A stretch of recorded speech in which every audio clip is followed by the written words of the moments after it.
concealed her eyes but not her radiant smile. She was a socialite, a philanthropist, and rumor had it, a woman with secrets deeper than the ocean. "Tonight," she announced from the stage, her voice silky and commanding, "I shall perform a feat that will leave you breathless, a vanishing act right before your eyes." The audience murmured in anticipation. Sophia had hired the best illusionists in the city, but this was her show. She stepped into a large, ornate cabinet at the center of the stage, its doors carved with intricate patterns. Her assistant, a tall man in a tuxedo named Victor, locked the doors with a flourish. The orchestra swelled to a crescendo as he waved a wand, chanting mock incantations for effect.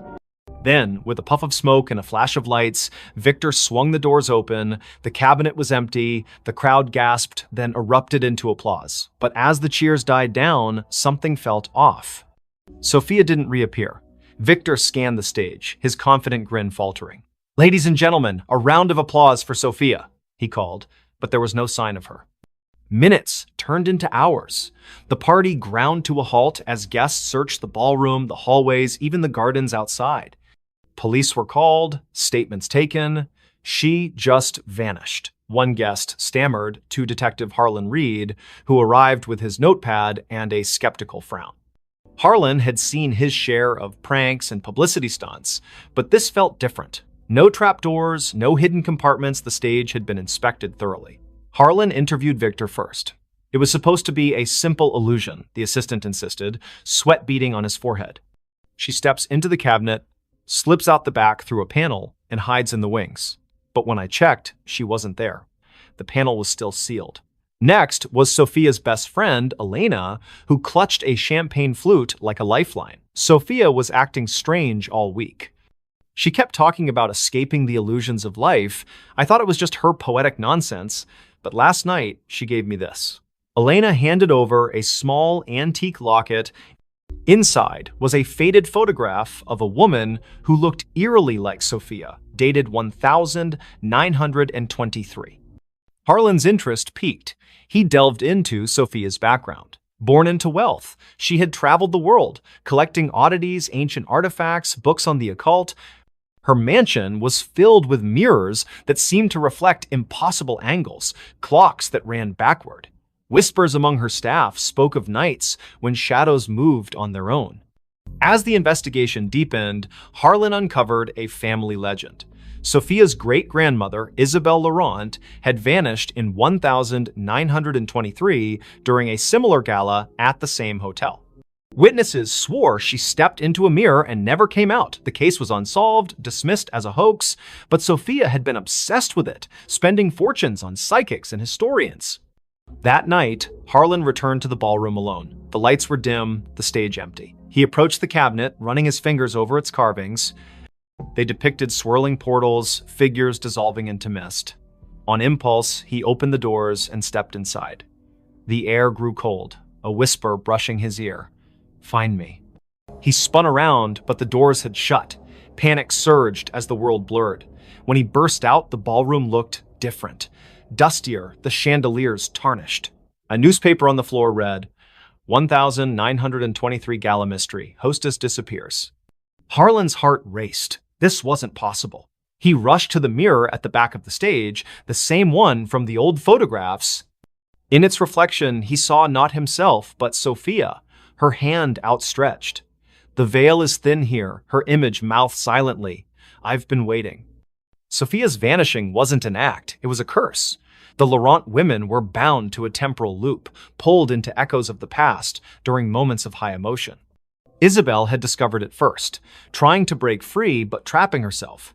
Sophia, learning the truth, had orchestrated the gala to draw attention, hoping someone would follow. Harlan reached toward the mirror, his fingers passing through like water, reality warped. He emerged in 1923, face to face with Isabel, who gasped. "You're from the future?" she asked. Together, they pieced it together. The cabinet was no ordinary prop, it was a relic from an ancient cult designed to bridge timelines. To escape, one had to anchor themselves with a personal token, the locket. Harlan, with Elena's locket in hand, chanted the incantation inscribed inside. A vortex opened, pulling him back, but he wasn't alone. Sophia materialized beside him, gasping for air, her gown disheveled. Back in the present, the crowd had dispersed, but Elena waited. Sophia embraced her friend, tears streaming. I saw it all the past, the echoes. I almost didn't make it back. The police called it a hoax, but those who knew the truth kept silent. Sophia retired from the spotlight, donating the cabinet to a museum with a warning. Some illusions are doors best left closed. Yet, on quiet nights, guests at the Eldridge swear they see a woman in crimson vanishing into mirrors, a reminder that some mysteries defy explanation. And Harlan? He carries the locket always, just in case. That voice never stopped. In the quiet suburb of Willow Creek, where maple trees whispered secrets to the wind, lived Emily Carter, a 32-year-old librarian with a penchant for forgotten novels and herbal tea. Her life was orderly books, shelved by genre, days mapped out in planners until the voice began. It started subtly, one rainy afternoon in her attic apartment. Emily was sorting through old vinyl records when a soft murmur echoed in her mind. Turn left at the corner. She froze, glancing around the empty room. No radio, no neighbors audible through the thin walls. Shaking it off as fatigue, she continued her day. But the voice persisted. That evening, as she walked home from the library, it whispered again. Cross the street now. She obeyed instinctively, and seconds later, a speeding cyclist barreled past where she'd been standing. Her heart pounded. Coincidence? Or something more? By morning, the voice was a constant companion. Don't eat the yogurt, it's spoiled. Sure enough, the carton smelled off. Call your sister, she needs you. Emily dialed, and her sister Sarah answered in tears, her job lost, spiraling into despair. The voice guided Emily through comforting words, turning the call into a lifeline. At first, Emily embraced it. Guardian angel, she joked to herself, researching auditory hallucinations online. But doctors found nothing wrong. No tumors, no schizophrenia markers. Stress-induced, one psychiatrist said. Yet the voice grew bolder, more insistent. Go to the park at dusk, bench by the fountain. Emily complied, curiosity overriding caution. There, an elderly man sat, clutching a faded photo. The voice urged, ask about his daughter. The man, Mr. Harlan, poured out his story, a child lost decades ago in a hit and run. Emily's questions led to a breakthrough. She recalled a library archive mentioning a similar unsolved case. Together, they uncovered clues pointing to a local businessman. Word spread. People sought Emily out, the woman who knew things. A grieving mother found closure about her son's disappearance. A businessman avoided a fraudulent deal. The voice was infallible, but it never revealed its source. Who are you? Emily pleaded silently one night, staring at her reflection. A friend, it replied, warm yet distant. As months passed, the voice's demands escalated. Break into the old warehouse on Elm Street. Emily hesitated this crossed lines, but visions flooded her. A kidnapped child hidden there. She went, heart racing, and found the boy, alerting police anonymously. Heroic, yet terrifying. The voice was reshaping her life, pulling her from quiet anonymity into shadows of danger. Then came the nightmares. Emily dreamed of a car crash, twisted metal, screams, her own face behind the wheel. Waking in sweat, she demanded answers. Tell me the truth! The voice sighed. I am you, Emily, from the future. Disbelief shattered her, but fragments aligned. The crash in her dreams? A memory, not a premonition. In 2047, Emily would invent a neural implant for time echo communication, sending warnings back to prevent tragedies. But a glitch trapped her consciousness in a loop, echoing eternally to her past self. The voice never stops because you never let it, it explained. I chose this to save lives, to rewrite fates. But the cost, isolation, madness creeping in. Emily recoiled. Was her life a puppet show? She tried ignoring it, drowning it with music, pills, but it persisted.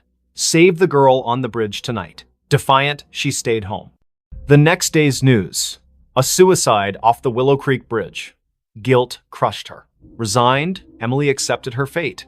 She became a vigilante of sorts, guided by her future self's whispers. Years blurred. The voice grew fainter, wiser. On her deathbed, surrounded by those she'd saved, Emily smiled. Thank you, she thought. No, the voice replied softly. Thank you for listening. And in that moment, as her eyes closed, she glimpsed the loop closing a young Emily in the attic, hearing the first whisper. The voice never stopped, it simply began anew.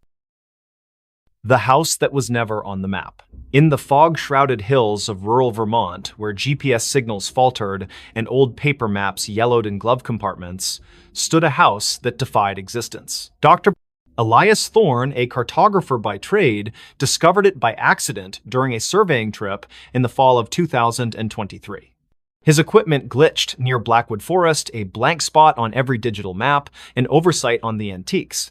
Curiosity piqued, he hiked through the brambles and emerged at a clearing. There it was, a Victorian mansion, ivy-choked and weathered, its spires piercing the gray sky like accusing fingers. Elias bought it on impulse, dirt cheap from a seller who vanished after the deed was signed. A steal, he told his wife, Mara, and their teenage daughter, Lily. They needed a fresh start after the city had chewed them up. Elias's job loss, Mara's anxiety attacks, Lily's rebellion. The house promised isolation, peace, but from the first night, unease settled like dust. The movers swore the address didn't exist. "You're sure this is it?"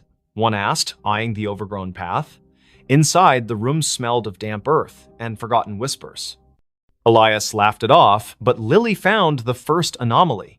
Her phone's map app showed an empty field where the house should be. "Glitch," she muttered, but zooming in revealed nothing. No streets, no landmarks, just void. That evening, as rain lashed the windows, strange sounds began.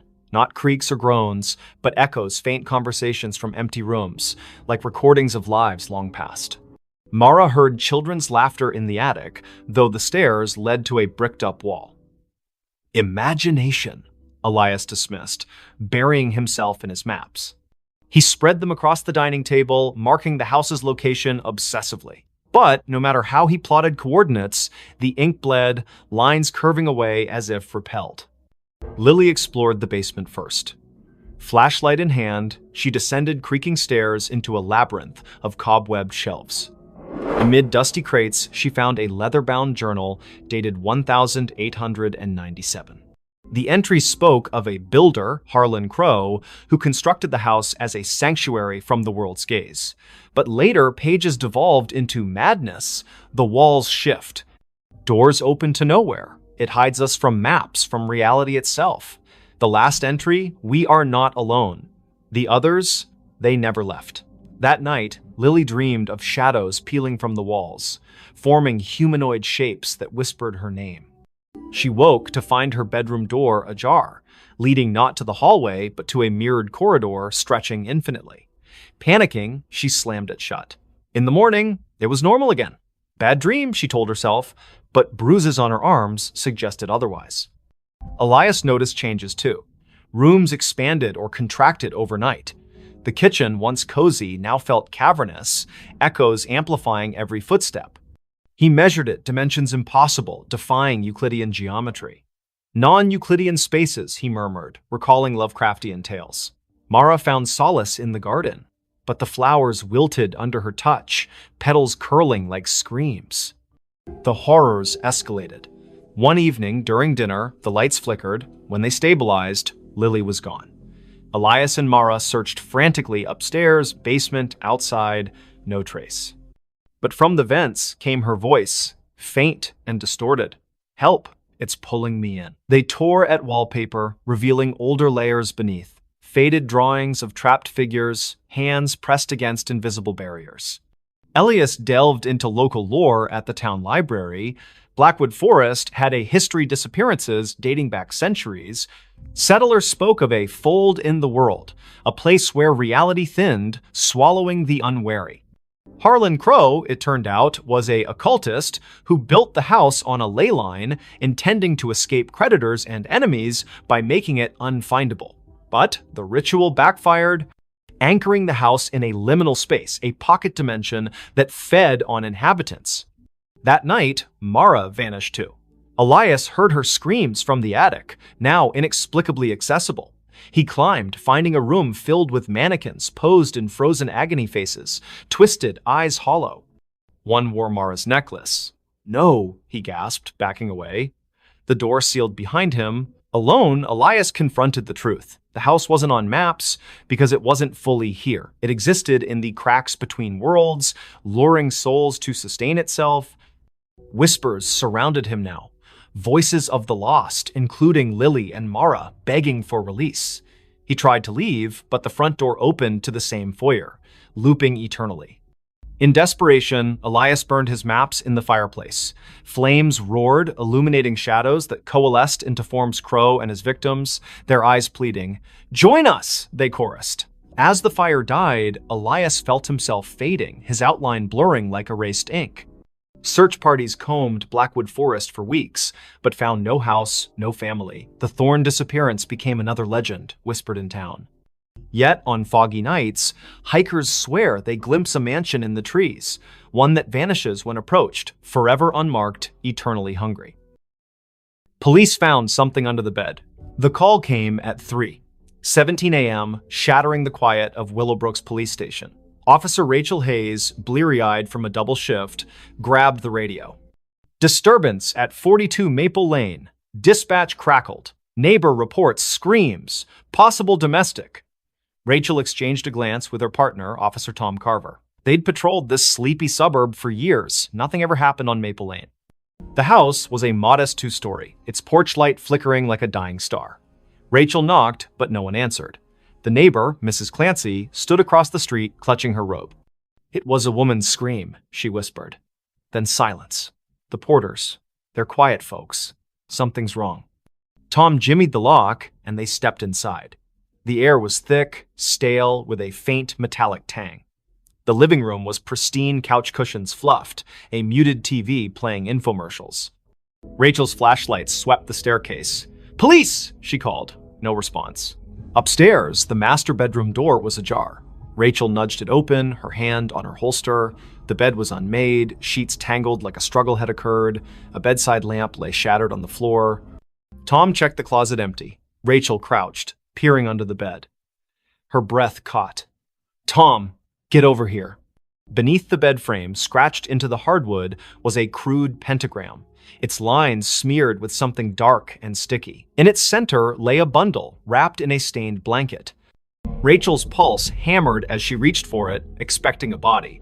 Instead, she found a doll crudely stitched, with buttons for eyes and straw poking through seams. Its fabric was damp, reeking of copper. "Blood?" Tom whispered, his face pale.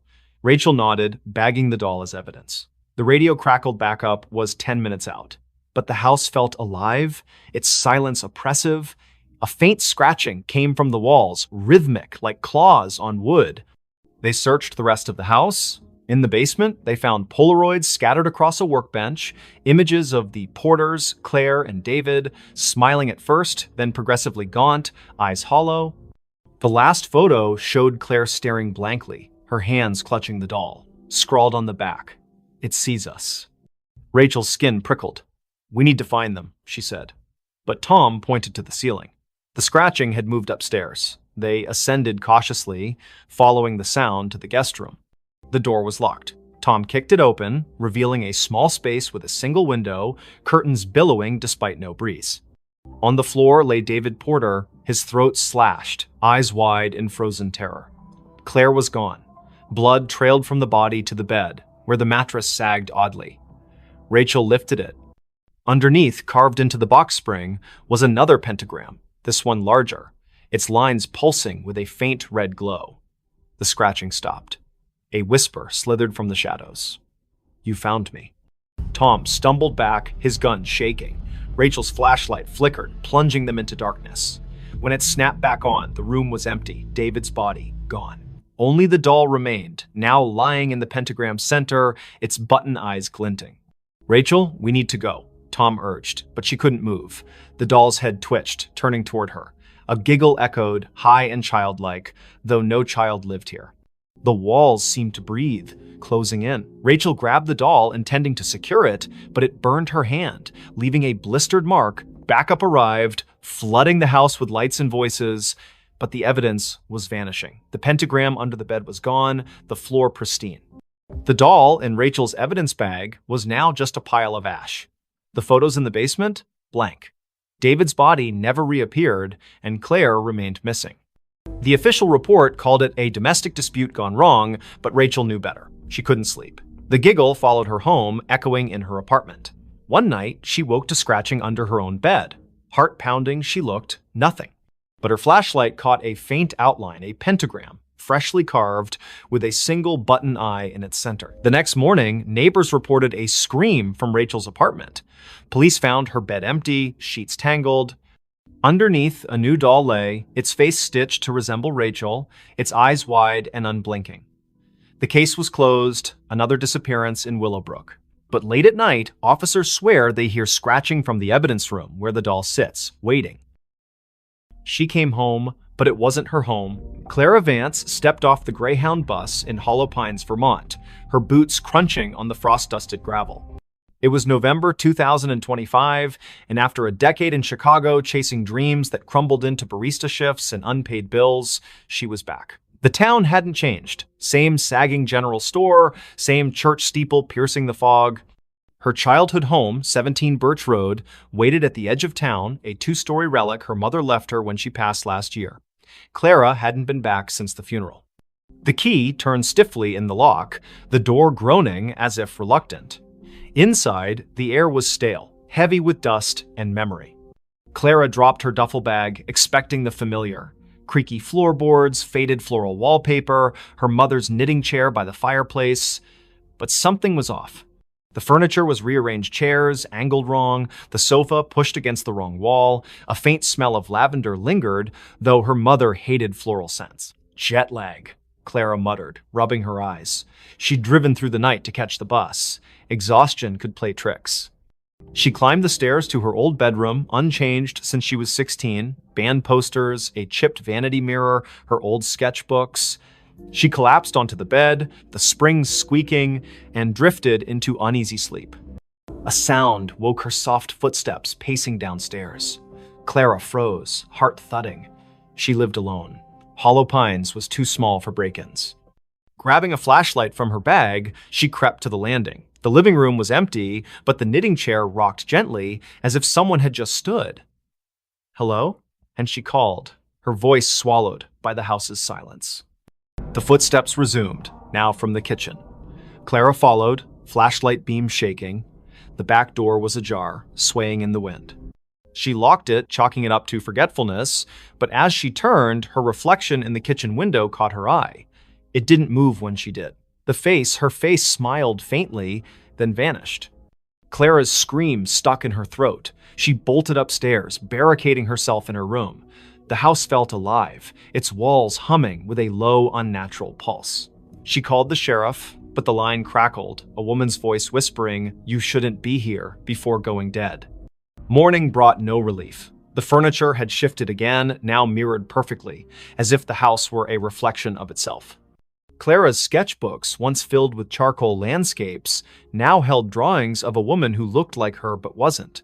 Hollow eyes, too wide smile, hands reaching from shadowed corners. The signature wasn't Clara's. She fled to the general store, begging for answers. Old Mr. Harrow, the clerk, paled when she mentioned 17 Birch Road. "That house," he whispered, "it's cursed. Been empty since your mom died. Folks say it. Mimics things.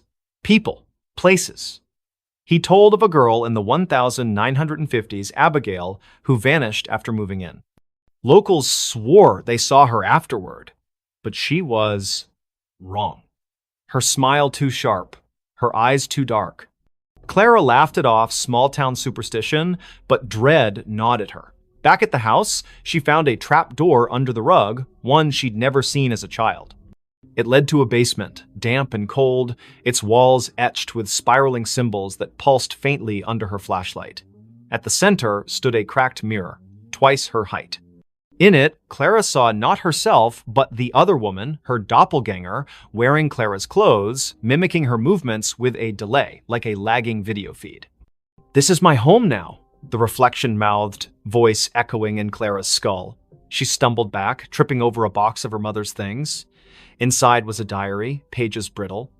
Her mother wrote of the other Clara, a presence that appeared after Clara left for Chicago.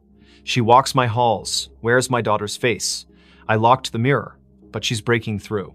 Clara's blood ran cold. Her mother hadn't died of a heart attack. She'd been found in the basement, clutching a rosary, eyes wide with terror. The coroner never explained the claw marks on her arm. That night, the house turned hostile. Doors slammed shut, locking Clara in the living room. The doppelganger appeared in every reflective surface: windows, the TV screen, even a spoon on the table each time closer, her smile stretching wider. "Give me your place," she hissed, her voice a distorted echo of Clara's. Desperate, Clara smashed the basement mirror, hoping to sever the connection. Shards flew, but the doppelganger laughed, her form coalescing from the fragments into a physical being. It lunged, cold fingers grazing Clara's throat. She fought back, shoving it into the trapdoor, which slammed shut. The house shook, walls cracking as if enraged. Clara fled, never looking back. She hitchhiked to Burlington, renting a motel room. But the nightmare followed. Her reflection in the bathroom mirror flickered, showing the doppelganger's face. On her phone, photos of Hollow Pines showed a house that wasn't there, an empty lot where 17 Birch Road should be. Weeks later, a new family moved into a vacant house on Birch Road. They found Clara's duffel bag, her sketchbooks, but no Clara. Neighbors whispered of a woman seen at dusk, sketching by the church, her smile too wide, her eyes too dark. When police searched, they found a trapdoor, a shattered mirror, and a diary warning of a house that steals souls, replacing them with something else. Clara was never found. But in Hollow Pines, they say she still walks, trying to come home to a house that was never hers. That night, the mirror started talking. The antique mirror arrived at the thrift store on a damp October morning in 2025, its gilded frame tarnished, its glass clouded like a cataract eye. Nora Blake, a 29-year-old artist with a penchant for salvaging broken things, bought it for $10. "It's got character," she told the cashier, ignoring the way his hands shook as he wrapped it. Her apartment in downtown Ashwick, a crumbling mill town, was already a mosaic of thrift finds, chipped teacups, warped books, a clock that ticked backward. The mirror fit right in, hung above her fireplace, reflecting her cluttered living room in muted grays. Nora noticed the oddities that first night. While sketching at her easel, she caught a flicker in the mirror, not her reflection, but a shadow that darted out of sight. She blinked, chalking it up to exhaustion. She'd been pulling late shifts at the diner, her hands smelling of grease and coffee. But as she turned off the lights, a whisper slithered from the mirror. Nora. Her name, soft and deliberate, like a lover's sigh. She spun around, heart pounding. The room was empty, the mirror still. Sleep eluded her. The whisper came again at 3 a.m. Louder. Look at me. Nora stumbled to the mirror, her breath fogging the glass. Her reflection stared back, but her eyes seemed wrong too wide, pupils dilating like ink spreading in water. She touched the glass. It was warm, pulsing faintly. Stress, she muttered, unplugging every light and crawling back to bed. By morning, the mirror had changed. Its surface was clearer, almost luminous, reflecting details Nora hadn't noticed. A crack in the ceiling, a stain on the rug. But it didn't reflect her. Instead, it showed a woman who looked like Nora, same auburn hair, same freckles, but dressed in a high-collared gown, her expression hungry. "Stay with me," the woman mouthed, her voice echoing in Nora's skull. Nora covered the mirror with a sheet, but the whispers persisted, seeping through the fabric. "You're mine now." She called her friend Milo, a skeptic who fixed electronics and scoffed at ghost stories. He inspected the mirror, finding nothing, no wires, no speakers. "It's just old glass," he said. But his voice trembled when he noticed the sheet had fallen off, the mirror bare again. That night, Nora dreamed of the woman in the gown. She stood in a candlelit room, walls dripping with black mold, chanting in a language Nora didn't know. The woman's hands reached through the dream, clawing at Nora's chest. She woke gasping, claw marks burning across her ribs. The mirror glowed faintly, the woman's face pressed against the glass from the inside, smiling. Nora researched the mirror's origins. The thrift store had no records, but an old newspaper clipping mentioned a similar mirror owned by Evelyn Crane, an Ashwick heiress who vanished in 1892. Locals claimed Evelyn practiced witchcraft, trapping souls in reflective surfaces to cheat death. Her mansion burned down, but the mirror survived, passing through estate sales, each owner meeting misfortune, suicides, disappearances, madness. Desperate, Nora tried to destroy the mirror. She swung a hammer, but the glass didn't crack. The blow reverberated, knocking her back. The woman's laughter filled the room, sharp and gleeful. "You can't break me." Objects began moving, books slid off shelves, teacups shattered. The mirror's reflection showed not her apartment, but Evelyn's charred mansion, its walls alive with writhing shadows.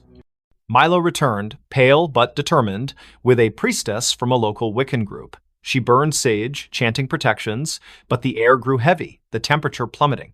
The mirror pulsed, and Evelyn's voice boomed. "This is my vessel." The priestess screamed, blood trickling from her nose, and fled. Milo stayed, gripping Nora's hand. "We burn it," he said. They doused the mirror in gasoline, but the flames wouldn't catch. Instead, the mirror's surface rippled, and Evelyn stepped out, her form solidifying, gown pristine, eyes black voids. Nora and Milo ran, but the apartment's doors locked, windows sealed. Evelyn's laughter chased them, her footsteps heavy. "You invited me in," she taunted, her fingers brushing Nora's neck, cold as frostbite. In a final stand, Nora faced the mirror, staring into Evelyn's eyes. "Take me, but leave him," she pleaded. The mirror flared, and Nora felt herself pulled inside, her body dissolving into light. She saw Evelyn's memories, betrayals, rituals, a desperate pact with something ancient. Then, darkness. Milo woke in the apartment, alone. The mirror was gone, the wall bare.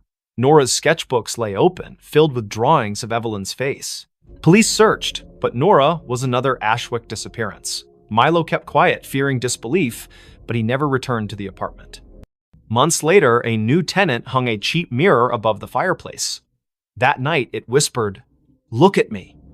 And in its reflection, Nora's face appeared, her eyes too wide, her smile not her own. The final note before disappearing.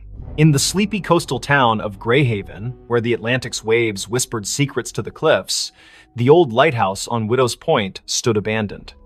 Its beacon hadn't spun since 1987, when keeper Amos Reed vanished, leaving only a cryptic note in the logbook. The song calls. I must answer. Locals avoided the place, claiming the wind carried eerie melodies at night.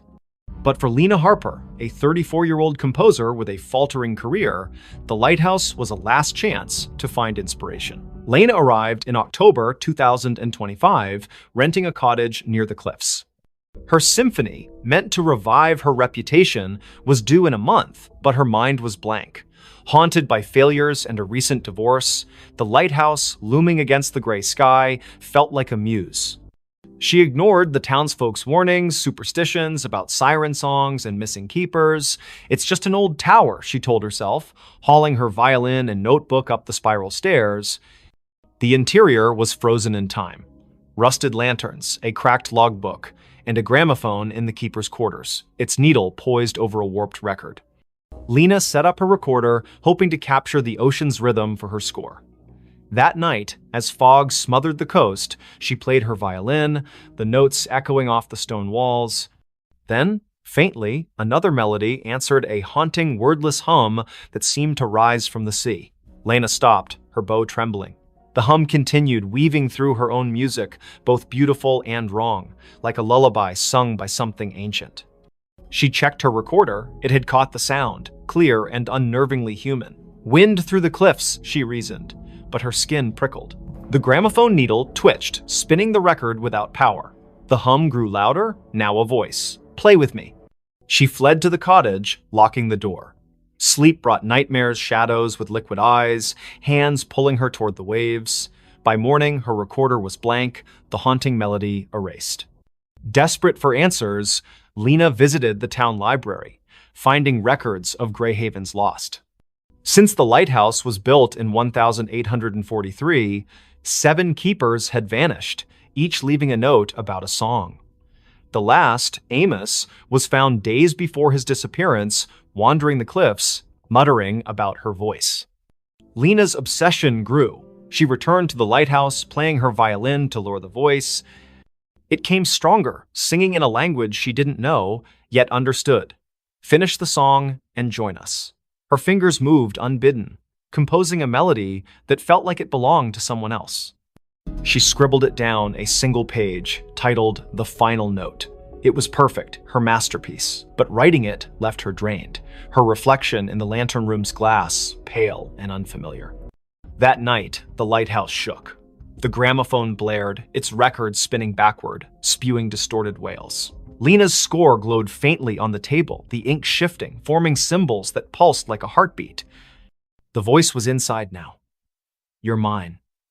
Shadows slithered from the walls, their forms humanoid but fluid, eyes glinting like oil slicks. They circled her, humming her own melody. Lena ran, but the stairs looped endlessly, each turn bringing her back to the lantern room. The glass walls reflected not the ocean, but a churning abyss, faces pressing against it. Amos, the other keepers, their mouths open in silent screams. The voice laughed, complete it or stay forever. In a panic, Lena grabbed her score and tore it, scattering the pieces. The shadows shrieked, the lighthouse trembling as if in pain. The gramophone exploded, shards cutting her arms. She stumbled outside, collapsing on the cliffs. Dawn broke, the fog lifting, and the lighthouse stood silent, its door sealed as if never opened. Lena fled Greyhaven, her symphony unwritten. She burned her violin, moved inland, and swore never to compose again. But the melody lingered, humming in her dreams. Months later, a package arrived at her new apartment, no sender, no postmark. Inside was a single sheet of music, her handwriting titled The Final Note. The ink was wet, smelling of salt and decay. She called the Greyhaven sheriff, who sent a deputy to Widow's Point. The lighthouse was empty, the logbook untouched since Amos's note. But on the cliffs, they found Lena's recorder, playing a loop of her voice singing the haunting melody, though she hadn't returned. Her cottage was searched, her belongings were gone, replaced by a single note. The song calls. I answered. Fishermen avoid Widow's Point now. On stormy nights, they hear a violin over the waves, joined by a chorus of voices that never fade.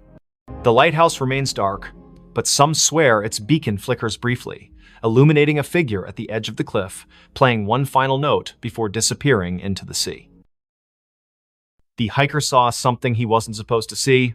The Appalachian Trail stretched like a vein through the dense forests of northern Maine, where the trees grew so thick they swallowed sunlight.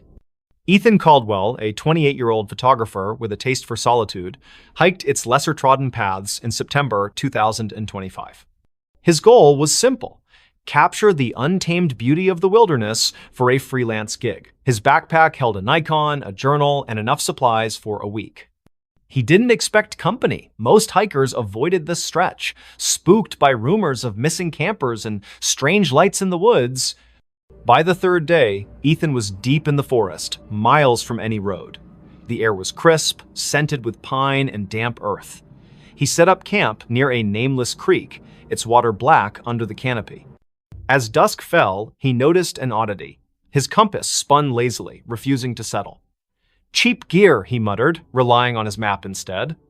That night, under a moonless sky, he heard it a low hum, like a distant engine pulsing through the ground. It wasn't animal, wasn't natural. Curiosity tugged at him. The next morning, Ethan followed the creek upstream, chasing the hum's source. His camera hung around his neck, ready to snap anything unusual. The forest grew denser, the trail vanishing into a tangle of roots and moss.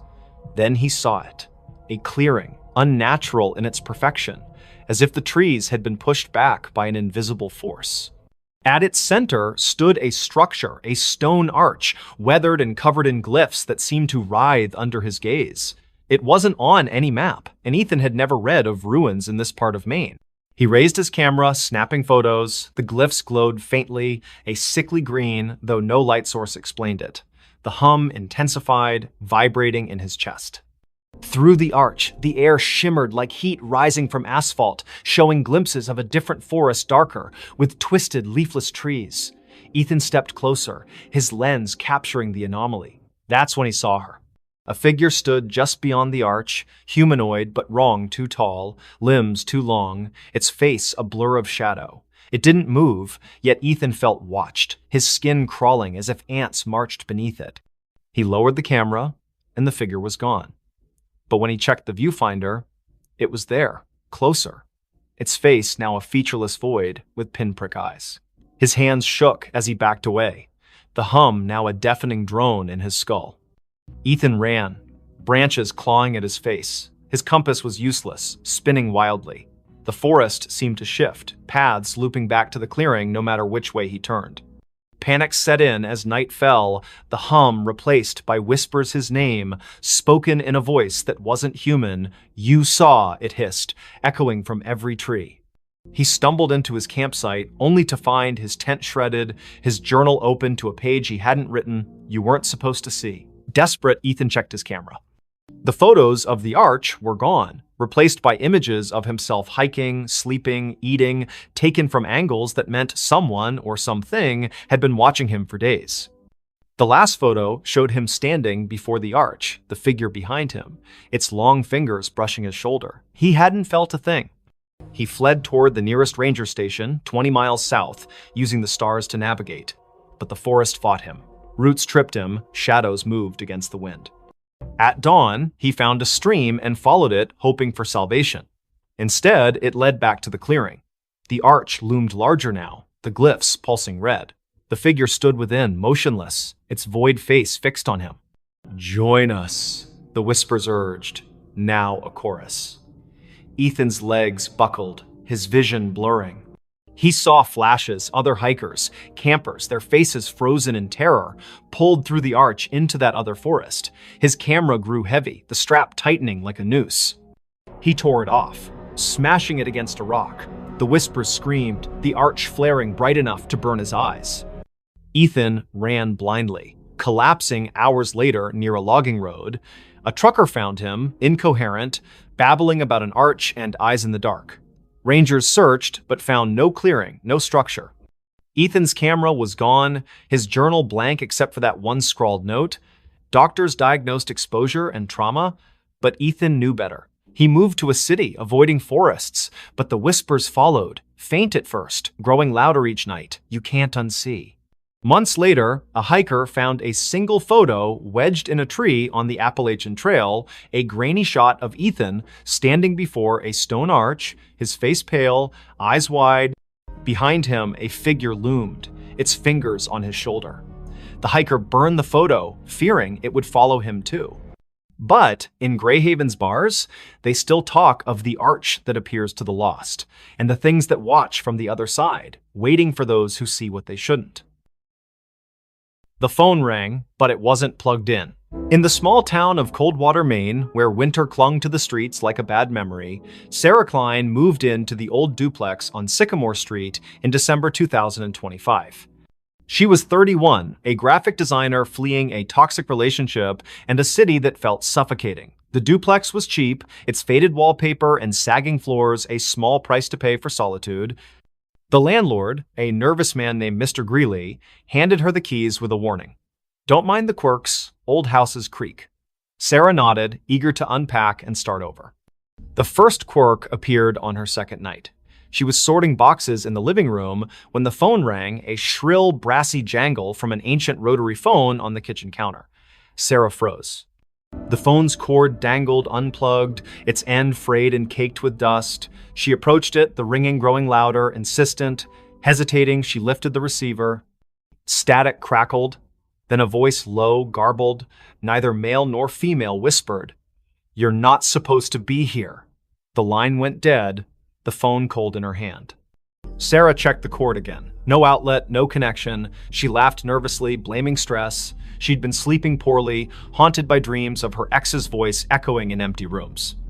She unhooked the receiver and placed it in a drawer, determined to ignore it, but the next night it rang again, the sound muffled from inside the drawer. Sarah's heart thudded as she opened it. The receiver was back on the cradle, the phone unplugged. "Leave," the voice hissed when she answered. Sharper this time, like it was closer. She called Mr. Greeley, who chuckled uneasily. "That old thing? Been dead for years. Probably faulty wiring. He promised to send an electrician, but no one came." Sarah tried to focus on work, sketching logos on her tablet, but the phone rang every night at 3:13 a.m., each call more menacing. "Get out, or stay forever, it warned, the static now laced with faint screams. She stopped answering, but the ringing grew louder, vibrating through the walls. Desperate, Sarah dug into the duplex's history. The town library's archives revealed a grim past. In 1974, the previous tenant, Margaret Hale, vanished after neighbors reported hearing her scream during a storm. Her belongings were found untouched, except for a rotary phone unplugged with a note beside it. It won't stop. Other tenants had fled over the decades, citing noises and bad feelings. A man in 1992 claimed the phone spoke his name before he disappeared. Sarah's dreams worsened. She saw Margaret, pale and eyeless, standing in the kitchen, dialing the rotary phone with skeletal fingers. In the dreams, the walls bled, and the voice from the phone chanted, "Join us." Waking, Sarah found scratches on her arms, as if she'd clawed herself. She bought a new phone, a modern cordless one, but it too rang at 3:13 a.m., unplugged, spitting the same garbled voice. She tried to leave, packed a bag, booked a motel, but the duplex's doors wouldn't open, locks jammed, windows stuck, her car keys vanished, reappearing on the kitchen counter beside the rotary phone. In a panic, she smashed the phone with a hammer. The plastic cracked, but the ringing continued, now emanating from the walls, the floor, her own skull. "You can't break me," the voice laughed. Sarah turned to the internet, posting on X about haunted phones in Coldwater. A local, @MainMysteries, replied with a thread about Sycamore Street. The duplex was built on a forgotten burial ground, desecrated in the 1800s. Mediums had visited, claiming a presence, something old, something angry, trapped souls of those who lived there, using the phone as a conduit. The thread ended abruptly. The user hadn't posted since. That night, the ringing was deafening. Sarah, sleepless and fraying, answered. The voice was clear now, almost her own. "Look behind you." She spun, seeing nothing but shadows. But in the hallway mirror, a figure stood Margaret, her face a rotting mask, her hands reaching through the glass. Sarah screamed, dropping the receiver. The lights flickered, and the air grew heavy, smelling of wet earth and decay. She barricaded herself in the bedroom, but the walls pulsed, whispering her name. The phone, shattered, reassembled itself on her nightstand, ringing relentlessly. In a final act of defiance, Sarah burned sage, chanting prayers she half remembered from childhood. The ringing stopped, replaced by a howl that shook the duplex. The mirror cracked, and Margaret's form lunged, cold fingers grazing Sarah's throat. Sarah blacked out. She woke at dawn, sprawled on the kitchen floor, the phone silent, its cord still unplugged. The doors opened easily now. She fled, leaving everything behind. The motel clerk in the next town swore she checked in alone, but Sarah felt watched, the voice's echo lingering in her ears. Weeks later, a new tenant moved into the duplex. They found a rotary phone, pristine, on the counter. That night, it rang, unplugged, whispering a new name. In Coldwater, they don't talk about Sycamore Street anymore. But those who pass the duplex at 3:13 a.m. hear it, a faint brassy jangle, and a voice that begs, "Answer me." They dug up the backyard. In the quiet suburb of Elmwood, where picket fences and manicured lawns defined normalcy, the Hargrove family moved into 23 Oak Lane in the spring of 2025. The house was a steal, a charming craftsman with a sprawling backyard, snapped up after the previous owners vanished without a trace. Jenna Hargrove, a single mother of 37, saw it as a fresh start for her and her 12-year-old son, Lucas. The realtor glossed over the prior owner's disappearance, blaming financial troubles. Jenna, eager to escape her own past, didn't press.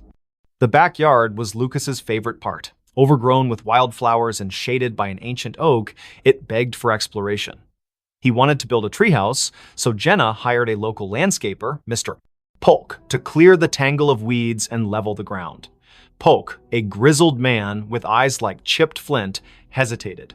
"Folks say this yard's bad luck," he muttered, glancing at the oak. "Last owners dug here. Never seen again." Jenna laughed it off small-town gossip. The digging began on a Saturday, the air thick with the scent of turned earth. Lucas watched from the porch, sketching the oak in his notebook. Polk's crew unearthed roots and rocks, but by noon, they hit something hard. A metallic clang echoed as a shovel struck a rusted box the size of a small coffin buried 3 feet down. Polk pried it open, revealing a collection of bones, human, weathered, and arranged in a spiral. A cracked locket lay at the center, its photo faded but showing a woman with hollow eyes. Jenna called the police. Sheriff Tate arrived, his face grim. "Not the first time," he said, bagging the bones. He wouldn't elaborate, but Lucas overheard him whisper to a deputy about the Oak Lane curse. The bones were sent for analysis, and digging stopped. That night, the house felt different. The air was heavy, the silence oppressive. Lucas woke to scratching beneath his bedroom floor, like nails clawing wood. "Mice," Jenna reassured him, but her voice wavered. The next day, Lucas found his sketchbook open to a new drawing, not his. The oak was depicted, its branches twisting into faces, their mouths open in silent screams. Jenna, pale, insisted it was a prank, but Lucas noticed her hands trembling. That evening, the backyard changed. The wildflowers wilted, their petals blackening. The oak's shadow seemed to stretch too far, pooling like ink across the lawn. At midnight, the scratching returned, now from the backyard. Lucas peered out his window and froze. The oak's branches swayed, though no wind stirred. Figures moved in the shadows, vague, humanoid shapes that flickered like bad film reels. He woke Jenna, who saw nothing but felt a chill that wasn't there before. "We're leaving tomorrow," she promised. But the car wouldn't start in the morning, its battery drained. Sheriff Tate returned with news. The bones were over a century old, likely from a family that lived on the land in the 1870s. They'd vanished after digging a well under the oak, leaving behind rumors of a deal with something in the earth. The locket's photo matched a missing woman, Eliza Marrow, rumored to have practiced rituals to bind the land. Tate warned Jenna to stay out of the backyard, but Lucas couldn't resist. He sneaked out at dusk, drawn to the oak. The ground where the box was found had shifted, forming a shallow pit. Inside, the locket lay again, open, its photo now clear Jenna's face, not Eliza's. Lucas screamed, dropping it, the ground pulsed, and a voice whispered from the pit, "You dug too deep!" Jenna found him, dragging him inside. The house locked itself, doors jammed, windows sealed. The scratching became a pounding, shaking the walls. Shadows oozed from the floorboards, forming shapes with too many limbs, their eyes glinting like wet stones. "Give us the boy," they hissed, their voices a chorus of gravel and wind. Jenna clutched Lucas, barricading them in the bathroom. She burned sage, a trick from her grandmother, but the smoke curled into symbols matching those on the locket. The shadows laughed, their forms pressing against the door. In desperation, Jenna grabbed a kitchen knife and carved a circle around them, chanting half-remembered prayers. The pounding stopped, but the air grew colder, the shadows retreating to the backyard. At dawn, the doors opened. Jenna and Lucas fled to a motel. Sheriff Tate searched the house, finding nothing. No locket, no pit, just fresh dirt under the oak, as if untouched. The Hargroves never returned. The house was sold again to a young couple who ignored the rumors. They started digging for a garden, and the oak's shadow grew longer. Weeks later, a neighbor reported screams from 23 Oak Lane. Police found the couple's car running, doors open, but no trace of them. In the backyard, a new locket lay under the oak, its photo showing Lucas, his eyes hollow. At night, Elmwood residents hear scratching from the earth, and those who pass the house swear the oak's branches move, reaching for something only they can see. The smile in her last photo. In the sleepy town of Willow Creek, nestled between rolling hills and a sluggish river, Mia Reynolds was known for her photography. At 27, she had a knack for capturing the soul of her subjects' families, weddings, even the town's annual fair. Her studio on Main Street was cluttered with vintage cameras and Polaroids pinned to corkboards. But in November 2025, Mia took a photo that would haunt Willow Creek forever. It started with a commission from the town's historical society. They wanted shots of the old Grayson Manor, a crumbling estate on the outskirts, abandoned since the 1940s. Rumors swirled about its last resident, Evelyn Grayson, who vanished after a fire gutted half the house. Locals whispered of her ghost, a pale figure seen in the manor's broken windows, smiling, Mia, a skeptic, saw it as a chance to boost her portfolio. She arrived at the manor on a foggy afternoon, her Nikon slung around her neck. The air was heavy, smelling of damp wood and something sour like rotting flowers. The manor loomed, its spires jagged against the gray sky, windows like empty eyes. Inside, dust motes danced in her flashlight's beam, illuminating peeling wallpaper and charred furniture. Mia snapped photos, the click of her shutter echoing in the silence. In the upstairs parlor, she found a cracked vanity mirror, its surface clouded but oddly warm to the touch. As she framed a shot, her camera's viewfinder flickered, showing not the room, but a woman pale, with long dark hair, wearing a tattered dress. Her smile was too wide, stretching beyond human limits, her eyes black voids. Mia gasped, lowering the camera. The room was empty, but the mirror reflected the woman, her head tilting as if studying Mia. Heart pounding, Mia fled, her photos untouched. Back at her studio, she developed the images. Most were normal, dusty rooms, broken stairs, but the last photo, taken in the parlor, showed the woman standing behind Mia, her smile splitting her face. Mia's own reflection in the photo was wrong, her eyes wide with terror she didn't remember feeling.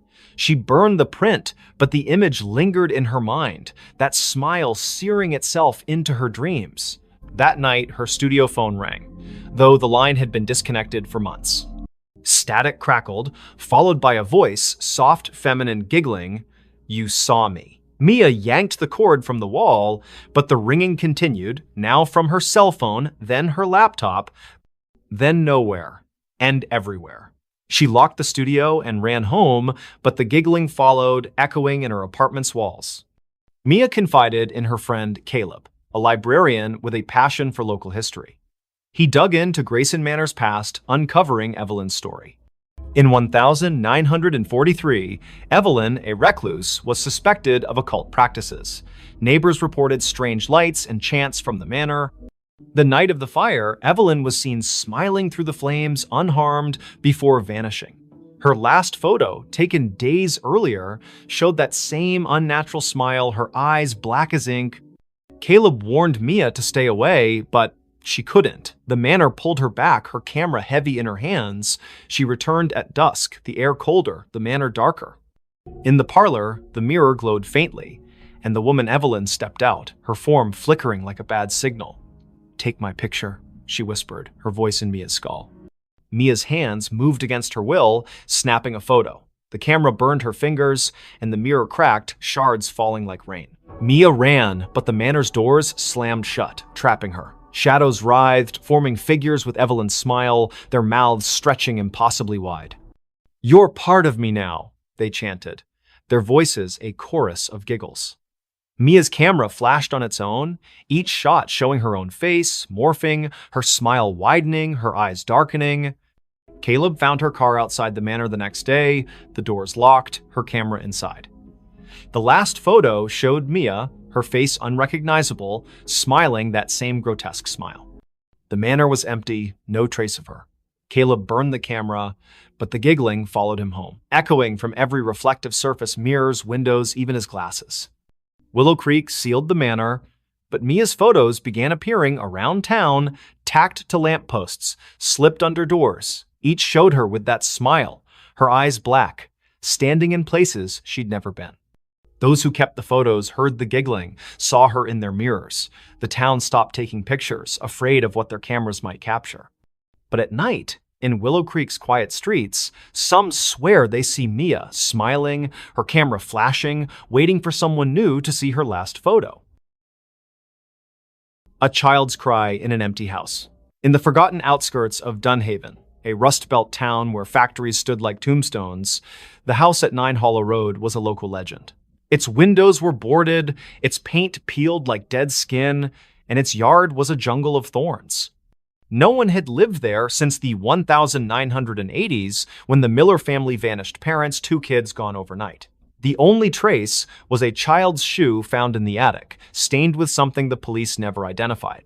In November 2025, Nora Ellis, a 34-year-old true crime podcaster, saw the house as her next big story. Nora arrived with her recorder, a flashlight, and a skeptical smirk.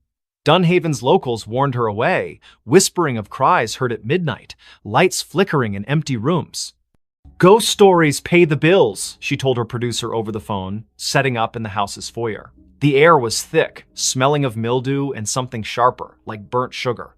Her recorder hummed, capturing the silence until a faint sob broke through, a child's voice trembling from upstairs. Nora froze. The house was supposed to be empty. She called out, "Hello?"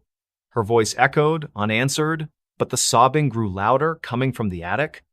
She climbed the stairs, their creaks swallowing her footsteps. The attic door was ajar, though town records swore it was nailed shut after the Millers' disappearance. Inside, the air was colder, the darkness heavier. Her flashlight caught a child's drawing on the floor, stick figures in a circle, their heads scratched out, red crayon dripping like blood. The sobbing stopped. Nora's recorder crackled, replaying the cry on loop, though she hadn't touched it. "Help me," the voice whispered, now inside her head. She stumbled back, her flashlight flickering. In its beam, she saw movement, a small figure darting behind a pile of moldy boxes. "Who's there?" she shouted, but the attic was empty again. Her recorder now played a different sound, laughter, high and cruel, layered over the sobs. Nora dug into the Millers' case that night, holed up in a motel. Old newspaper clippings told of the family's odd behavior before they vanished, parents pale and withdrawn, the children, Anna and Tim, seen drawing strange symbols in the yard. A neighbor claimed Anna spoke of friends in the walls who sang to her. The police found no bodies, no clues, only that shoe, a girl's sneaker, size 3, with stains that tested inconclusive. Back at the house the next day, Nora set up motion sensor cameras. At dusk, the sobbing returned, now from the basement. She descended, the stairs slick with dampness. The basement was a maze of crates and rusted pipes, the air thick with the burnt sugar smell. Her camera caught nothing, but her recorder picked up whispers. "Stay with us." A child's handprint appeared on a crate, wet and glistening, though the floor was dry. Nora's skin crawled as the sobbing turned to giggles, echoing from every corner. She found a loose floorboard, prying it up to reveal a tin box. Inside were Anna's drawings, dozens of them, showing a faceless figure with too many arms, surrounded by crying children. A note, in childish scrawl, read, "They want us to stay forever." As Nora read, the basement door slammed shut. Her flashlight died, and the giggles became screams. Not a child's, but something older, hungrier. "You found us," it hissed. Nora's cameras failed, their footage corrupted, showing only static with faint outlines of a child's face, eyes black. She ran, but the house seemed to shift, hallways looping, doors leading back to the basement. In the attic, the drawings had multiplied, covering the walls, now depicting Nora alongside the faceless figure. Her recorder played her own voice, screaming, though she hadn't opened her mouth.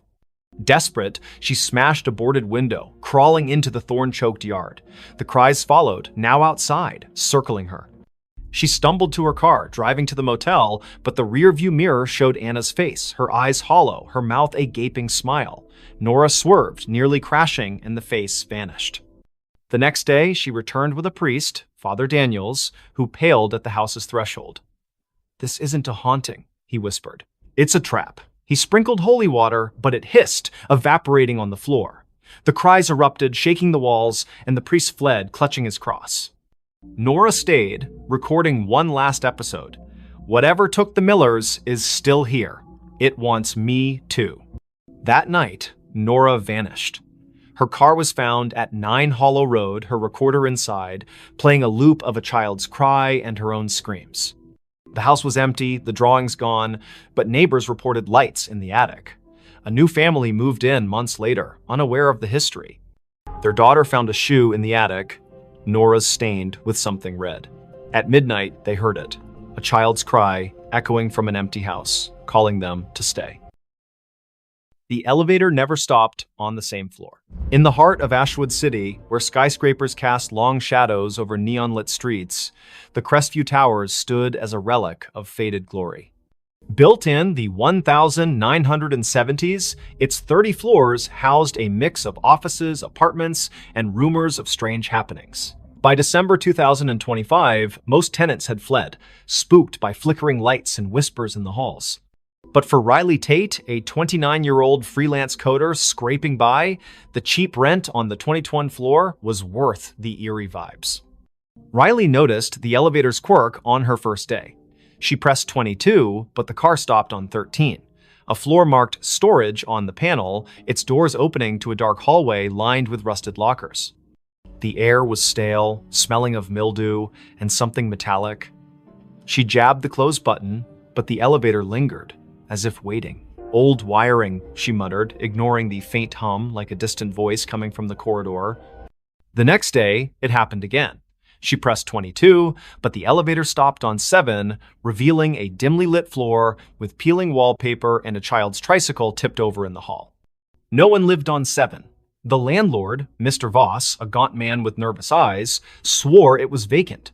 Riley's skin prickled as the hum returned, now forming words, "Stay."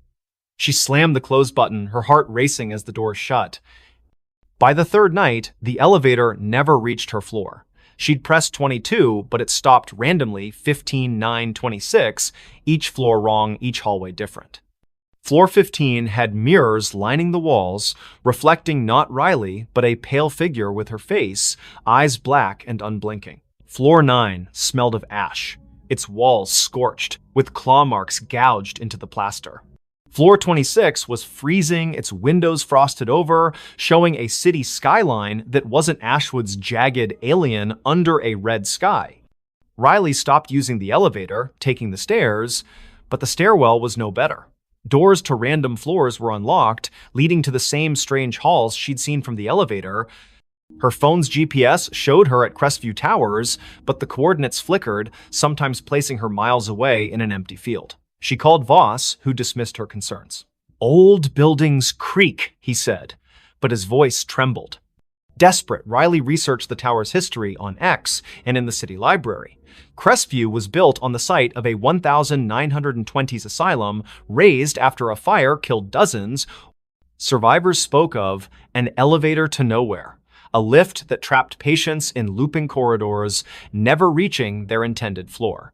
The asylum's last director, Dr. DNM, Alara Finch, vanished in the fire, leaving a journal describing doorways that opened to other places, other times, sealed by rituals she couldn't complete. Riley's nights grew sleepless. The elevator dinged at odd hours, its doors opening on her floor, revealing those wrong hallways. One night, she woke to find her apartment door ajar, the elevator waiting. A voice, Alara's, she later learned, whispered from the car, "Come inside." Riley slammed her door, barricading it with a chair, but her laptop left on displayed a live feed of herself sleeping, filmed from above her bed. No camera was there. She confronted Voss, who paled at the mention of the elevator. "It's her," he whispered, eyes darting. "Alara, she never left." He admitted the tower was built to contain something, a rift, opened by the asylum's experiments that bled into reality. The elevator was its anchor, moving not just between floors, but between worlds. Tenants who rode it too long vanished, their names erased from leases, their apartments empty. Riley tried to leave, but her key wouldn't turn in the lock. The elevator dinged, doors open, revealing a hallway of endless mirrors, each showing Alara's face pale, smiling, her eyes voids. "Ride with me," she whispered, her voice in Riley's head. Riley ran to the stairwell, but it looped back to the elevator, the car waiting like a predator. In a final stand, Riley entered the elevator, clutching a knife. She pressed every button, hoping to break the cycle. The car lurched, stopping on no floor marked on the panel. The doors opened to a void black, endless, filled with whispers. Alara stood there, her form flickering, her hands reaching. Riley slashed wildly, the knife passing through air, but the elevator shook, sparks flying, the doors shut, and the car plummeted. Riley woke in her apartment, the elevator silent, her knife was gone, her hands bloodied. She fled Crestview Towers, never returning. The landlord reported her missing, but her apartment was empty, her name gone from the lease. Months later, a new tenant rode the elevator to 22. It stopped on 13, the doors opening to a hallway where Riley stood, her eyes black, whispering, "Stay." The elevator still runs in Crestview Towers, never stopping on the same floor twice. Tenants avoid it, but some nights it calls, its ding echoing through empty halls, inviting the unwary to ride where no one returns. Knock from the invisible. In the remote village of Thornwick, nestled deep in the fog-drenched valleys of upstate New York, the old Whitaker cottage stood alone at the edge of Blackthorn Woods. Its clapboard walls sagged and its windows were clouded with grime, yet it drew Clara Wren, a 32-year-old writer seeking solitude to finish her novel. In January 2026, she rented the cottage, ignoring the locals' warnings about its history. "People don't stay long," the grocer said, his eyes darting to the woods. "It knocks, and then it takes." Clara dismissed it as folklore. The cottage was perfect, isolated, cheap, with a stone fireplace and a view of snow-laden pines. She unpacked her laptop, notebooks, and a thermos of coffee, settling into a rhythm of writing by day and stoking the fire by night. But on her third night, as a storm howled outside, she heard it, 3 sharp knocks on the front door. The sound was deliberate, heavy like a fist on wood. She froze, her pen hovering over the page. The door was locked, the windows shuttered. She called out, "Who's there?" No answer. The wind screamed, but the knocks came again, 3, slow, from the door. Clara grabbed a flashlight and peered through the peephole. Nothing but swirling snow. She opened the door, heart pounding, but the porch was empty, the snow undisturbed, no footprints, no tracks. The knocks returned the next night, now from the bedroom wall. 3, always 3, rhythmic and insistent. Clara checked every inch of the cottage attic, crawl space, even under the floorboards. Nothing. Her phone had no signal, the Wi-Fi dead. She drove to town, asking about the cottage's past. The librarian, an elderly woman named Mrs. Hale, paled. "The Whitakers," she whispered. "They built it in 1890.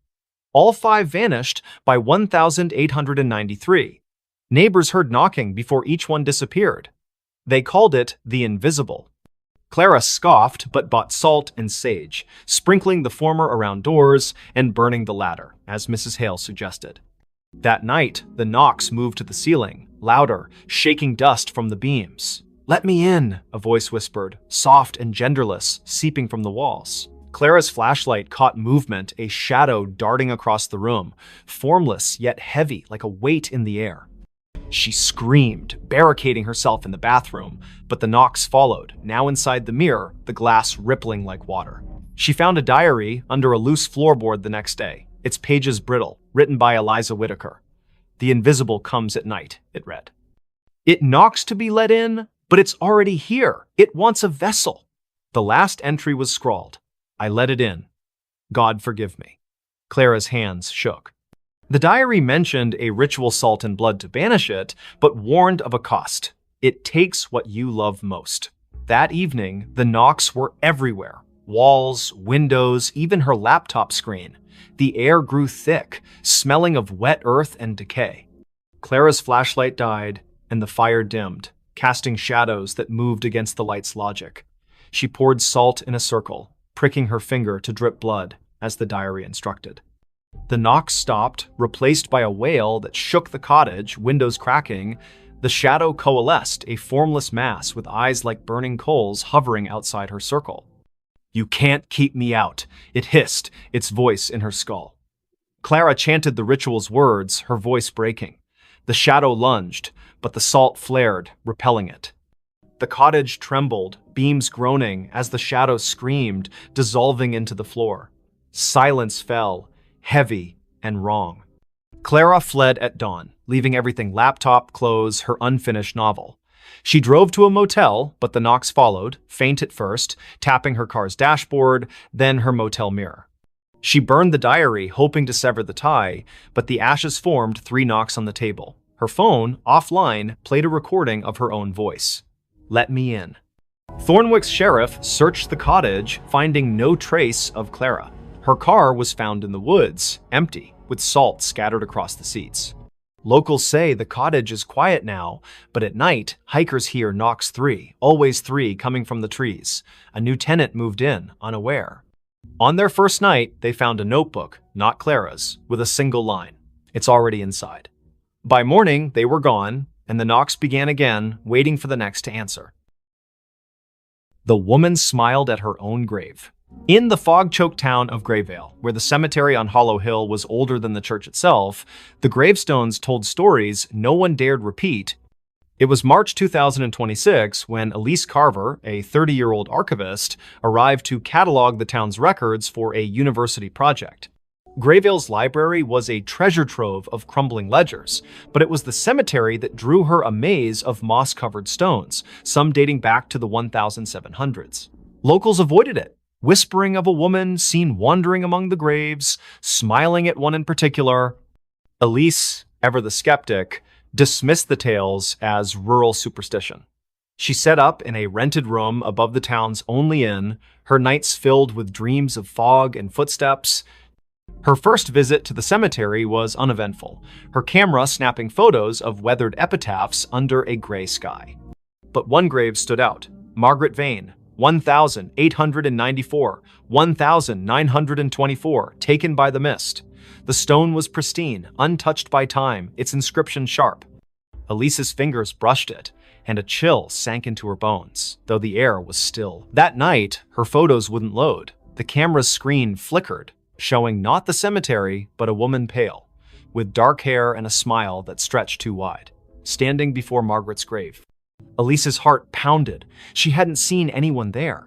She deleted the image, but her laptop crashed, rebooting to a desktop wallpaper of the same woman smiling directly at her.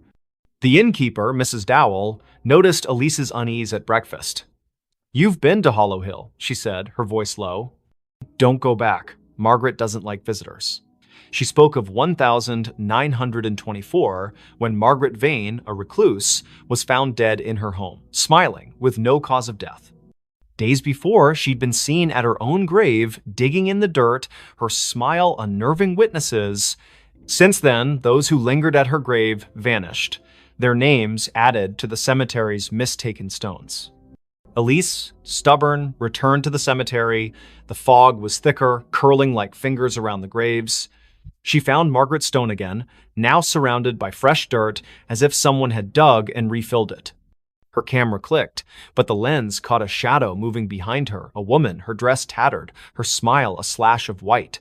Elise spun, finding nothing but fog.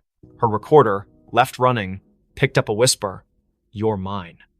Back at the inn, Elise's dreams turned vivid. Margaret stood at her grave, smiling, her eyes black voids. "Join me," she mouthed, her voice echoing in the room. Elise woke to find her window open, fog seeping in, and her camera full of new photos. Her sleeping, her walking, her standing at the grave, Margaret always behind her, smiling. She burned sage, a trick from her mother, but the smoke formed Margaret's face, grinning. Desperate, Elise scoured the library. A 1924 journal, hidden in a locked drawer, told of Margaret's pact with the mist, a ritual to cheat death, binding her soul to the cemetery. She'd smile at her grave to seal the bargain, trapping others to sustain her. Each victim's name appeared on a new stone, their bodies never found. Elise's name was scribbled in the journal's margin in her own handwriting, though she'd never touched it. That night, the fog invaded the inn. Elise's door wouldn't lock, her phone dead. She fled to the cemetery, hoping to break the cycle. Margaret's grave was open, a yawning pit. Inside, bones gleamed, and a mirror lay propped against the dirt, reflecting not Elise, but Margaret, smiling, her hands reaching through the glass. "Stay forever," she whispered, her voice in Elise's skull. Elise smashed the mirror, shards cutting her hands. The fog screamed, the grave collapsing, burying the bones. She ran, the town blurring past, until she reached a gas station miles away. She never returned to Grayvale. Her photos left behind were found by the innkeeper, each showing Elise at the grave, Margaret's smile growing wider, her face merging with Elise's. Months later, a new archivist came to Grayvale. They found a fresh stone in the cemetery. Elise Carver, 1995-2026, taken by the mist. Locals swear they see her at dusk, standing by the grave, smiling a smile too wide. Her eyes too dark. The fog rolls in thicker now, and those who linger hear a whisper: "Join me." The stones multiply, and Margaret's grave, always pristine, waits for the next name. She vanished in front of everyone. The grand ballroom of the Eldridge Hotel buzzed with excitement on that fateful evening. Crystal chandeliers cast a warm glow over the crowd of 200 guests, all dressed in their finest attire for the annual masquerade gala. Laughter echoed off the marble walls, glasses clinked in toasts, and the orchestra played a lively waltz. At the center of it all was Sophia Laurent, the enigmatic hostess known for her flair for the dramatic. Sophia was a vision in a flowing crimson gown that shimmered like liquid fire under the lights. Her mask, adorned with feathers and jewels, concealed her eyes but not her radiant smile. She was a socialite, a philanthropist, and rumor had it, a woman with secrets deeper than the ocean. Tonight, she announced from the stage, her voice silky and commanding, "I shall perform a feat that will leave you breathless, a vanishing act right before your eyes." The audience murmured in anticipation. Sophia had hired the best illusionists in the city, but this was her show. She stepped into a large, ornate cabinet at the center of the stage, its doors carved with intricate patterns. Her assistant, a tall man in a tuxedo named Victor, locked the doors with a flourish. The orchestra swelled to a crescendo as he waved a wand, chanting mock incantations for effect. Then, with a puff of smoke and a flash of lights, Victor swung the doors open. The cabinet was empty, the crowd gasped, then erupted into applause. But as the cheers died down, something felt off. Sophia didn't reappear. Victor scanned the stage, his confident grin faltering. "Ladies and gentlemen, a round of applause for Sophia," he called, but there was no sign of her. Minutes turned into hours. The party ground to a halt as guests searched the ballroom, the hallways, even the gardens outside. Police were called, statements taken. She just vanished. One guest stammered to Detective Harlan Reed, who arrived with his notepad and a skeptical frown. Harlan had seen his share of pranks and publicity stunts, but this felt different. No trapdoors, no hidden compartments. The stage had been inspected thoroughly. Harlan interviewed Victor first. It was supposed to be a simple illusion, the assistant insisted, sweat beading on his forehead. She steps into the cabinet, slips out the back through a panel, and hides in the wings. But when I checked, she wasn't there. The panel was still sealed. Next was Sophia's best friend, Elena, who clutched a champagne flute like a lifeline. Sophia was acting strange all week. She kept talking about escaping the illusions of life. I thought it was just her poetic nonsense, but last night she gave me this. Elena handed over a small antique locket. Inside was a faded photograph of a woman who looked eerily like Sophia, dated 1923. Harlan's interest piqued. He delved into Sophia's background. Born into wealth, she had traveled the world, collecting oddities, ancient artifacts, books on the occult. Her mansion was filled with mirrors that seemed to reflect impossible angles, clocks that ran backward. Whispers among her staff spoke of nights when shadows moved on their own. As the investigation deepened, Harlan uncovered a family legend. Sophia's great-grandmother, Isabelle Laurent, had vanished in 1923 during a similar gala at the same hotel. Witnesses swore she stepped into a mirror and never came out. The case was unsolved, dismissed as a hoax, but Sophia had been obsessed with it, spending fortunes on psychics and historians. That night, Harlan returned to the ballroom alone. The lights were dim, the stage empty. He approached the cabinet, running his fingers over its carvings. They depicted swirling portals, figures dissolving into mist. On impulse, he opened the doors and stepped inside. The air grew cold, a whisper brushing his ear. "Find me." He spun around, but the doors had shut. Panic surged as the world blurred. When he burst out, the ballroom looked different. Dustier, the chandeliers tarnished. A newspaper on the floor read, 1923 Gala Mystery. Hostess disappears. Harlan's heart raced. This wasn't possible. He rushed to the mirror at the back of the stage, the same one from the old photographs. In its reflection, he saw not himself, but Sophia, her hand outstretched. "The veil is thin here," her image mouthed silently. "I've been waiting." Sophia's vanishing wasn't an act, it was a curse. The Laurent women were bound to a temporal loop, pulled into echoes of the past during moments of high emotion. Isabelle had discovered it first, trying to break free but trapping herself. Sophia, learning the truth, had orchestrated the gala to draw attention, hoping someone would follow. Harlan reached toward the mirror, his fingers passing through like water, reality warped. He emerged in 1923, face to face with Isabel, who gasped. "You're from the future?" she asked. Together, they pieced it together. The cabinet was no ordinary prop, it was a relic from an ancient cult designed to bridge timelines. To escape, one had to anchor themselves with a personal token, the locket. Harlan, with Elena's locket in hand, chanted the incantation inscribed inside. A vortex opened, pulling him back, but he wasn't alone. Sophia materialized beside him, gasping for air, her gown disheveled. Back in the present, the crowd had dispersed, but Elena waited. Sophia embraced her friend, tears streaming. "I saw it all, the past, the echoes. I almost didn't make it back." The police called it a hoax, but those who knew the truth kept silent. Sophia retired from the spotlight, donating the cabinet to a museum with a warning. Some illusions are doors best left closed. Yet, on quiet nights, guests at the Eldridge swear they see a woman in crimson vanishing into mirrors, a reminder that some mysteries defy explanation. And Harlan? He carries the locket always, just in case. That voice never stopped. In the quiet suburb of Willow Creek, where maple trees whispered secrets to the wind, lived Emily Carter, a 32-year-old librarian with a penchant for forgotten novels and herbal tea. Her life was orderly books, shelved by genre, days mapped out in planners until the voice began. It started subtly, one rainy afternoon in her attic apartment. Emily was sorting through old vinyl records when a soft murmur echoed in her mind.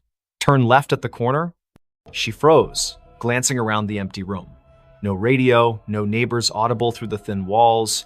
Shaking it off as fatigue, she continued her day. But the voice persisted. That evening, as she walked home from the library, it whispered again. Cross the street now. She obeyed instinctively, and seconds later, a speeding cyclist barreled past where she'd been standing. Her heart pounded. Coincidence? Or something more? By morning, the voice was a constant companion. Don't eat the yogurt, it's spoiled. Sure enough, the carton smelled off. Call your sister, she needs you. Emily dialed, and her sister Sarah answered in tears, her job lost, spiraling into despair. The voice guided Emily through comforting words, turning the call into a lifeline. At first, Emily embraced it. Guardian angel, she joked to herself, researching auditory hallucinations online. But doctors found nothing wrong. No tumors, no schizophrenia markers. Stress-induced, one psychiatrist said. Yet the voice grew bolder, more insistent. Go to the park at dusk, bench by the fountain. Emily complied, curiosity overriding caution. There, an elderly man sat, clutching a faded photo. The voice urged, ask about his daughter. The man, Mr. Harlan, poured out his story, a child lost decades ago in a hit and run. Emily's questions led to a breakthrough. She recalled a library archive mentioning a similar unsolved case. Together, they uncovered clues pointing to a local businessman. Word spread. People sought Emily out, the woman who knew things. A grieving mother found closure about her son's disappearance. A businessman avoided a fraudulent deal. The voice was infallible, but it never revealed its source. Who are you? Emily pleaded silently one night, staring at her reflection. A friend, it replied, warm yet distant. As months passed, the voice's demands escalated. Break into the old warehouse on Elm Street. Emily hesitated this crossed lines, but visions flooded her. A kidnapped child hidden there. She went, heart racing, and found the boy, alerting police anonymously. Heroic, yet terrifying. The voice was reshaping her life, pulling her from quiet anonymity into shadows of danger. Then came the nightmares. Emily dreamed of a car crash, twisted metal, screams, her own face behind the wheel. Waking in sweat, she demanded answers. Tell me the truth! The voice sighed. I am you, Emily, from the future. Disbelief shattered her, but fragments aligned. The crash in her dreams? A memory, not a premonition. In 2047, Emily would invent a neural implant for time echo communication, sending warnings back to prevent tragedies. But a glitch trapped her consciousness in a loop, echoing eternally to her past self. The voice never stops because you never let it, it explained. I chose this to save lives, to rewrite fates. But the cost, Isolation, madness creeping in. Emily recoiled. Was her life a puppet show? She tried ignoring it, drowning it with music, pills, but it persisted. Save the girl on the bridge tonight. Defiant, she stayed home. The next day's news: a suicide off the Willow Creek Bridge. Guilt crushed her. Resigned, Emily accepted her fate. She became a vigilante of sorts, guided by her future self's whispers. Years blurred. The voice grew fainter, wiser. On her deathbed, surrounded by those she'd saved, Emily smiled. "Thank you," she thought. "No," the voice replied softly. "Thank you for listening." And in that moment, as her eyes closed, she glimpsed the loop closing a young Emily in the attic, hearing the first whisper. The voice never stopped, it simply began anew. The house that was never on the map. In the fog-shrouded hills of rural Vermont, where GPS signals faltered and old paper maps yellowed in glove compartments, stood a house that defied existence. Dr.